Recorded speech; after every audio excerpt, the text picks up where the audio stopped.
Облысының ошо Көкбөрү Федерация президенти Эрлан Улановичте сөз.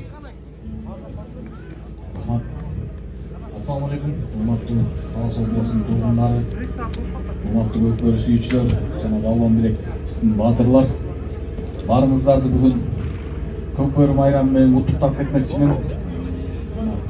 Өзүбүздүн областтын райондар аралык чемпионаты кезеги менен 12-жыл катары менен өтүп жатат.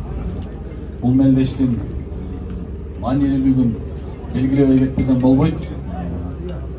Биринчилерден болуп бул форматтагы мелдештер биздин областта башталган 2013-жылы. Ошодон бери клубдук деңгээлде командалар түптөлүп, ар кандай ийгиликтерге жетип келет. Өзгөчө 2024-жылы Талас областынын намысын 11 курама команда барып республикалык чемпионаттарда коргоп келди.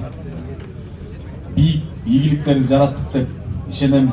Жогорку лигада Норус жана 9-май турниринде Ынтымак командасы чемпионлукту багындырды.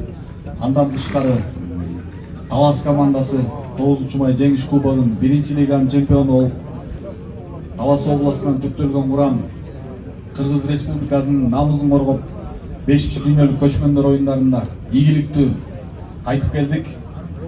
Ошондой эле Көкбөрү боюнча Кыргыз Республикасынын Көкбөрү Федерациясынын жыл жыйынтыгын мыкты федерация намын Талас областынын Көкбөрү Федерациясы татыдык.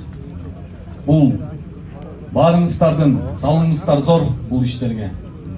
Ушул Көкбөрүбүз, облусубузда, элибизде өнүгө берсин. Баарыңыздарга рахмат.